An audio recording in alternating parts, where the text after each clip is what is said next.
I was born in the southern part of Iran, a city called Abadan, born in a Muslim family, Shiite Muslim family. My grandfather was a Muslim leader, and he had 19 children, and out of 19 children, he had 84 grandchildren. And obviously, he had to choose one to carry the spiritual pattern of the life and the teachings for the next generation. He asked, he had, obviously there had been some things that, some things had happened, some accidents that I should have been killed, but every single time before a danger was coming toward me, I saw the silhouette of a person that always was there, and I spoke of it openly to others.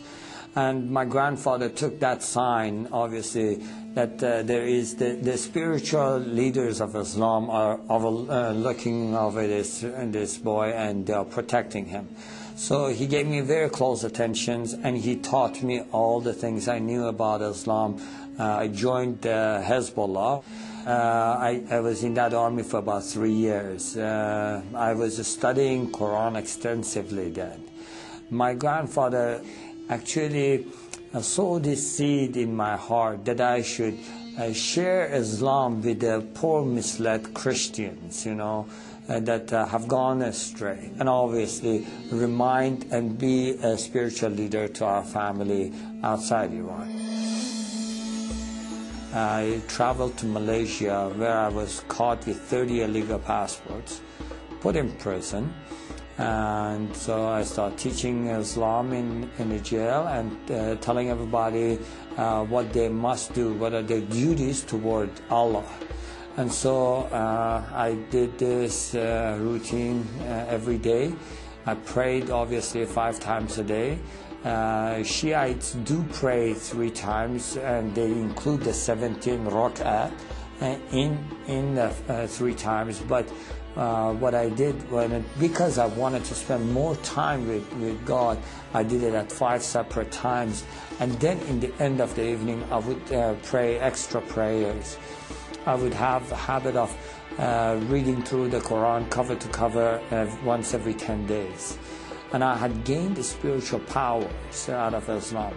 In Quran, they have the Jannah and the spiritual beings. And so speaking to them is not forbidden. In fact, there are stories of talking to them that Prophet Muhammad did. So I had been able to connect to that spiritual realm, and been able to acquire powers out of that.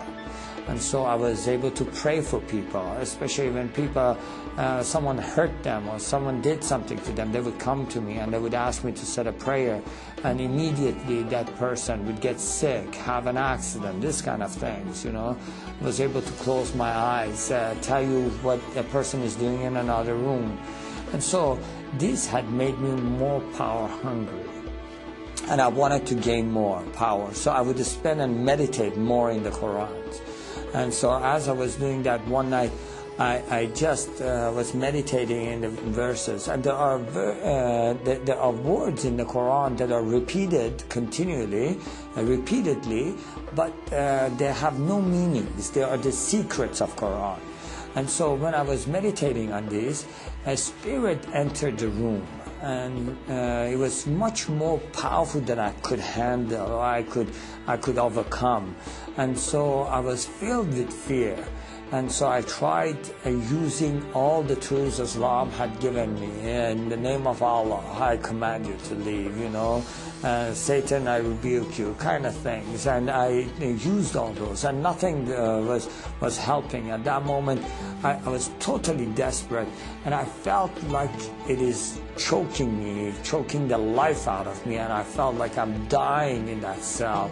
And I just cried out to the heavens, and I said, God, in Farsi, Khuda, help me.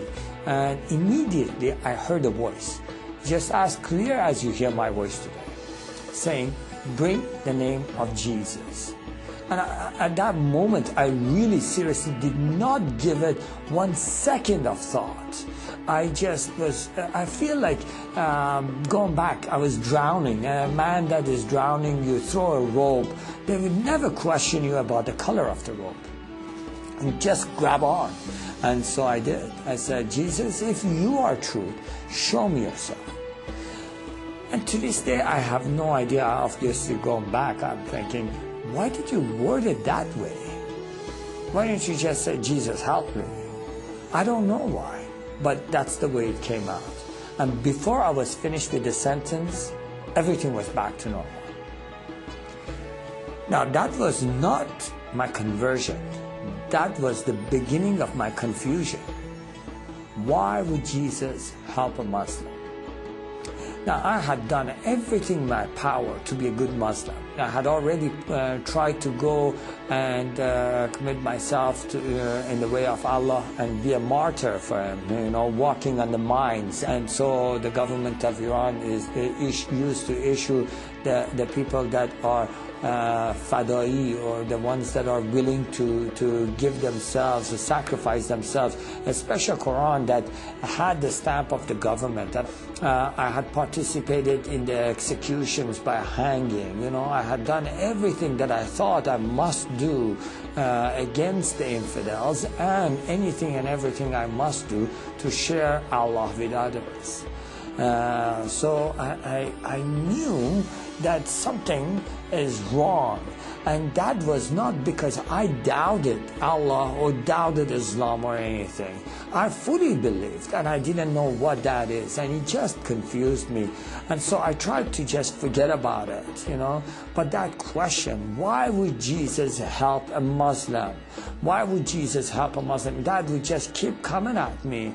I believe in Muhammad, the last prophet, I would think, in the perfect religion. Why would Jesus come to help me? And so that 2 weeks period, I just got really confused, and I said, okay, I'm going to pray and fast and ask God Himself to show me the path. Obviously, I thought at that moment, and there are verses and things taught in the Quran that says the ways of Allah are many, and no matter what part of the mountain you climb, you always come to the same mountaintop. And I thought, maybe that is what God is, and then, no, maybe it is different for God. Maybe God has a specific way for me, and He wants me to follow that specific way. So I thought, I will never find out unless I ask this question. So I did. I prayed and fasted, and from the bottom of my heart, with all my strength, I asked, God, what is it that you want me to do? What way is it that you want me to follow? And so for 2 weeks, I sat in one place and I prayed as many hours as I was awake, and I fasted as many hours as I was awake, and I would just fall asleep literally on that place. I would wake up and I would just pray again and again, asking God, what is the way you want me? After 2 weeks, to no avail, I had no answer. And I really got frustrated. I just thought, forget it, what is this? I have no chance of finding out what He wants. I don't even know if God exists. And I have wasted all my life. I have been afraid all my life, trying to do everything that would please Allah. And now He confuses me. If Allah is all great and He sees the heart, He knew in my heart I love Him. And what matters if I call Him whatever name I call Him? He knows in my heart I love Him. And if it does matter to Him, I ask Him. For 2 weeks I sat, prayed, and nothing happens. So, you know what? I'm going to go do my own thing. I'm going to go walk my own path. I'm going to do what pleases me. Obviously, at that very moment, I felt the power of God filled the room. Now, in Islam, the greatest sin you can commit, and you can never be forgiven for that, is doubting God Himself, doubting His teachings, doubting His prophet. And I had done that. And in Islam, they teach you that Allah never visits, God never visits human beings. I feel, and I know against Islam I have committed the greatest sin that can never be forgiven. God's presence is in the room, and I'm confronted immediately with His holiness. All this is happening simultaneously, and I'm confronted with His holiness, which puts this weight